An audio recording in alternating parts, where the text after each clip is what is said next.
Hey guys, it's Cyrus of Chaos. Today I'm here with Corwin Duncan, and he is a mental skills trainer, and he's going to be talking to you about what that is and what the importance of it is.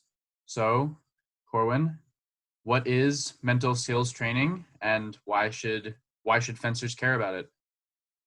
Well, to introduce myself as a little bit more fully, as you said, I'm a mental skills coach. I want to mention that's not the same as a sports psychologist, and sports psychology is really valuable. A little bit different from what I do. I simply work on the functional skills that you would take onto the strip or into a tournament. Working with a sports psychologist is also really valuable, and I really recommend that in general. But what I do, I have a company called Sharper Mind Training, which is at sharpermindtraining.com. And that goes right into your question of what is mental skills training. And to answer that, I'm going to step back and say, I've had the experience many times, and I think a lot of other people have, of showing up at a tournament and feeling like something wasn't quite right. Like my head wasn't just exactly where I wanted it to be, and the the tournament didn't flow, or a given bout didn't flow very well for me. Hmm. And by the same token, I've had other competitions where I showed up, or other bouts that things just seemed to be firing on every cylinder, and it went very smoothly. I felt great. I won, or even if I didn't win, I performed in a way I was very happy with. Hmm. And so, I mean, first of all, is that an experience you resonate with? I think it's an experience that everyone resonates with. Right. So then that begs the question, like, what is the difference between those two? And mental skills, I define this way. A mental skill is a pattern of thought or a state of mind that leads to successful performance. A little bit abstract. So let's put it a little bit different way. Having a focus on your bout without having thoughts distracting you, Hmm. that's a state of mind that's good for performance.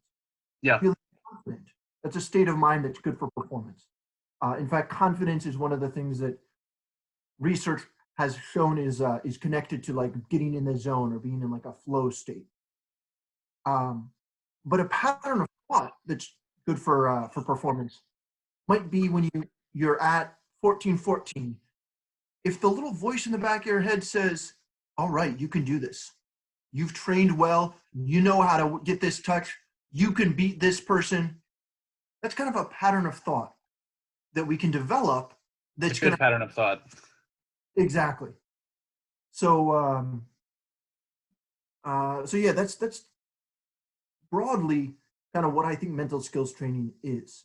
Now, why you should care about it is because our state of mind impacts our performance.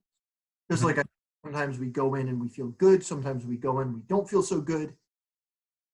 We want to make sure we're at that feeling good, feeling ready space consistently, and we want to know how to get there, right? So as a junior fencer, sometimes I showed up and I was phenomenal.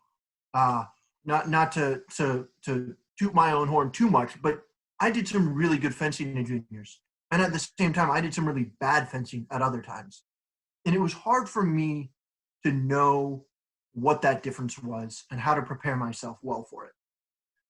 So my kind of personal causes, I think that it's very difficult in American fencing to have a systematic approach to mental skills training. And that's what I want to bring to people, right? I think that American coaches are doing so much. Most of them are running a club, running uh, maybe multiple skill levels of programs, and adding in another component of mental skills training is uh, it's just like one too many things to do on top of everything else. Some coaches are doing it, which has been fantastic. But for myself, when I was developing, I didn't have a systematic way to approach mental skills training. And it was kind of a mystery to me. And I think a lot of people feel that way, where they're like, how do I even get started on this? Hmm. Um, so my cause is to kind of make it a little bit more systematic and a little bit more clear how we can approach it to get that consistent mindset to win or do our best every time. Yeah, totally. So along that similar line, how would you recommend improving consistency at tournaments? Like what mental patterns can be developed that would help do that? So the beginning of any mental skills training, uh, sort of over the long term, is to become aware of where we are starting from. Mm-hmm. And what goes hand in hand with that is becoming aware of what is a successful mindset for us. So if I go Different from person to person, right? absolutely, like you might do really well if you're feeling like a little anxious and a little higher energy. I might really need to calm down and be really Mm-hmm. relaxed. And that varies, as you said, it's very, very personal. So it's learning what is the best state of mind for me, and then taking strategies such as meditation practice or mindfulness, visualization, or even learning how to take breaks within the bout and reset our mind, that sort of that voice in the back of our head, um, and using those to get closer to that ideal mindset. Mm-hmm. Nice. And so along with that, how would you recommend improving your focus for a long period of time? One of the biggest problems at a fencing tournament is there's so little actual fencing compared to the amount of time that you're there at a tournament that you have to be focused for. So how would you recommend improving the length of your focus? Great question, and it's so true. I hate the waiting at competitions, um, and it's so easy to lose focus in between bouts. I would kind of compare it to building the endurance to physically make it through a whole tournament. Mm-hmm. That is, you're not going to be focused the whole time. Just like you're not going to warm up and then be at a steady jog the whole tournament long. You're going to fence, take a break and relax. Maybe let your mind wander a little bit. Then, a few minutes before your bout, or 20 minutes before the ease, whatever it is, again, learn what's best for you. You're going to start getting back into that place of focus. So first of all, we're going to stay focused for 10 hours in a row. We're trying to pick the sort of flow of our day so we're focused during our bouts and we can relax a little bit outside of our bouts. But how do we train that? That was your question. And really, meditation is a very simple, very good way to train our focus. Now, a lot of people, when I say meditation, say something like, I can't do that. I can't empty my mind. Great, almost nobody can. It's not emptying your mind in the same way that, to practice exercising, you don't have to lift 500 pounds. You just have to go there and lift something that's challenging for you to train your muscles. Meditate is being present with your experience in the moment and having your focus on one specific thing. So, two very simple ways that you can start would be sit down, close your eyes, keep your back straight, and just breathe. Focus on your breath. Or maybe, and that's an example of a passive meditation. You're focused, but you're not active. An active meditation that might be good for a fencer is to set up a target, maybe a tennis ball or a mask, and you're going to hit that target with a step forward, a step back, a little bit of footwork, and you're going to keep your entire attention focused on that target and nothing else. Start short. Start with 5 to 10 seconds. Work up to 30 seconds. And then do intervals of 20 to 30 seconds, intense focus on that one target, 10 to 20 seconds off, until you can do that 10 times in a row. And it's a pretty short workout overall, but that will train you to bring your attention into one place and then relax and redevelop your attention. So that kind of mimics being at a tournament where you've got to bring your attention to bear for a touch and then kind of reset your mind in between touches. I like the way that you equated that to physical exercise, and you're right. you don't need to be focused for 10 straight hours continuously. And in fact, you probably can't be. And even if you could, I don't think that there would be a huge benefit to doing that. So like you said, it's very important to be focused in those specific moments. So what would you recommend for getting the maximum amount of focus during a very high pressure situation, like a 14-14 or an overtime touch? Now that's a little bit different scenario. So normally when we talk about staying focused, the question is, how do we bring our focus to bear with our mind's normal tendency to distract? In a high pressure situation, 14-14, or if you're down a touch and the time's almost up, whatever, we have a lot of external factors that are making that difficult for us. Mm-hmm. Maybe we have a belief system that says, I have to win this or I'm not a good fencer. Maybe we have prior experience saying, you're not good at winning overtime touches. So again, a very important step is to be aware of what's happening in our mind in those moments. Another very important step is to take a pause. For me, I think that's really crucial to say to the referee, sir, ma'am, I'm not ready. I need to straighten my blade. I need to tie my shoe. My shoe, yeah, exactly. Really give yourself a moment. It was hard for me when I started doing that to take a moment because I felt like I had to go. There was this pressure on me to go, get that touch. But all that pressure makes it very difficult for me to choose the right action. Mm-hmm. Or see, one of the things that happens to me when I get under pressure is I physically get more tense. And if you've ever seen me fence, you know that only like the biggest thing I'm good at is being loose. If I'm not loose, I can't fence. So I need to take a minute, let myself physically relax, be aware of what the pressure is doing in my mind, and then I can re-engage. Now, another side of that is there's two other very, very helpful ways to train for those situations. One is we recreate them in practice. We either practice fencing with a referee.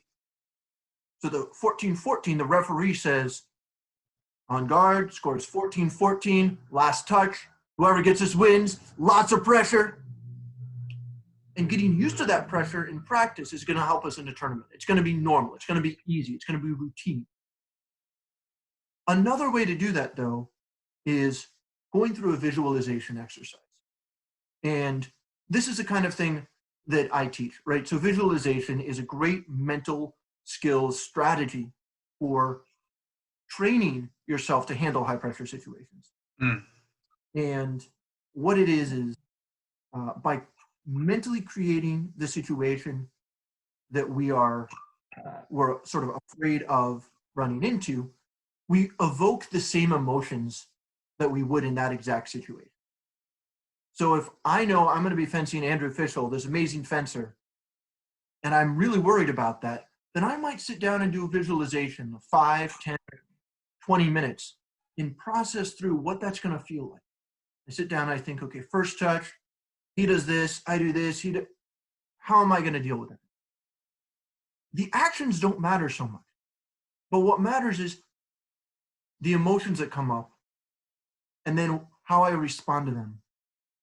And by doing this, I can take the automatic thought patterns in my mind and consciously create the thought patterns that I want. Mm-hmm. Feeling calm, relaxed, feeling focused. And the value of visualization is I can take any high pressure situation I'm afraid of, and I can experience like a 10% version of it by just visualizing it in my mind. And that's a level that I can then still handle. Yeah. And it's safety. I'm sitting on a couch, I can be comfortable, and I don't have to worry about a big bad Andrew Fischel coming and beating me and knocking me out of the tournament right in this moment. So when I do visualization exercises with people who work with me, it's funny because I'll say, wow, breathing fast, my heart's racing, I feel the adrenaline, when they haven't gotten up from their couch. Mm-hmm. But it does create that sort of reality for us. Makes sense. So you mentioned about how sometimes it can be hard to do the right action when you're feeling stressed. So how do you deal with the fear of choosing or the fear of executing the right action once you've already chosen it? So that's a great word that you use there was fear. And the reason that's important to focus on is because when we say that we're afraid, we have to acknowledge what we're afraid of. And then we can decide how we want to address it. Are you afraid of doing the action wrong? Are you afraid of losing the bout? Are you afraid of your coach being mad at you? Mm-hmm. Once you can see the fear, you can say, all right, I'm going to accept that that is a possibility. I'm going to accept that maybe my coach is going to yell at me. And it's really important to be able to accept that negative outcome. Mm-hmm. The process of identifying the fear, sitting with it, and letting that pass through you, letting go of that fear a little bit, is a mindfulness-based approach to mental skills training that is really valuable for any situation where you find that fear is coming up for you. So when you're afraid of this action not working, let's just say you're afraid it's not going to work for whatever reason. My recommendation would be to use a process-based approach. And that's a term that means instead of focusing on the outcome, you win or lose, the action works or it doesn't work, you focus on the actions you're going to take to bring it about. Mm-hmm. So let's say I want to draw your counter, fencing epee, I want to draw your counterattack. I can say, I'm sorry, I want to draw your attack so I can counterattack. I can say, I'm going to make a counterattack. That might not help me. If I say, I'm going to push and take your blade in 4 and barely enter distance, and I'm going to do that again and again and again until you attack, that gives me a clear plan of action. And what I'm focused on is getting a really nice 4. Now, if I take a bad 4, it's easy for you to hit me. If I take a good one, it's very difficult for you to hit me. So by focusing on that really good 4 preparation, I'm creating the situation that's going to lead to success for me. So you're suggesting focus on the fine details instead of the big picture in the situation? Exactly. And sometimes it's really get to that the level of detail that you can control. I cannot control your reaction, but I can focus on how well I take my preparation. The other thing that does is if I'm just focused on my 4, I take 4, you react the wrong way. You just go back. I have one possibility and I say that didn't work, I'll find something else. But if I go in without a very clear plan, then when my sort of plan doesn't work, I'm at a loss. I don't even know if it's working right or not. When I go in with a very clear idea, I can say, oh, this isn't working. I'm going to go to plan B. Okay. So what are a few simple things that people can talk about to begin getting better at this? Like what are some simple things that fencers can do to improve their mental skills abilities? You mentioned one quickly with the visualization thing with like the tennis ball, but is there something else you want to recommend? To clarify, the active meditation with the tennis ball, Mm-hmm. visualization was a separate exercise. Okay. Fantastic, but 2 different drills. Okay. Number 1 mental skills exercise I would recommend is sit for 1 minute and focus on your breathing. Be aware of your breathing. Do it before practice. Do it before every bout in a competition. And what will happen is over time you will notice your awareness of other things is increasing. You're going to become aware you're more nervous than you thought. You're going to become aware that you're more tense than you thought.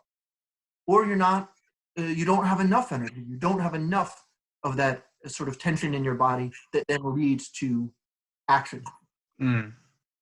So once you have that consistent practice and that awareness, you can change the action however you want. But starting with just focusing on yourself and bringing awareness, that's a wonderful starting point. Now, there's a specific mindfulness exercise that I like. I call it 3-minute mindfulness. It's 1 minute focused on your thoughts, 1 minute focused on your breath, 1 minute focused on your physical sensations. And I'm actually going to be posting that in the next couple of days on my Instagram, Sharper Mind Training, at Sharper Mind Training. And it's a very simple meditation I'll guide you through, but I don't want to interrupt our conversation for that right now. You can find a link to that in the bottom in the video description. So what else would you recommend fencers do to train their mental game? Overall, pick a couple things and work on them consistently. I mean, the number one thing I recommend, of course, is work with me.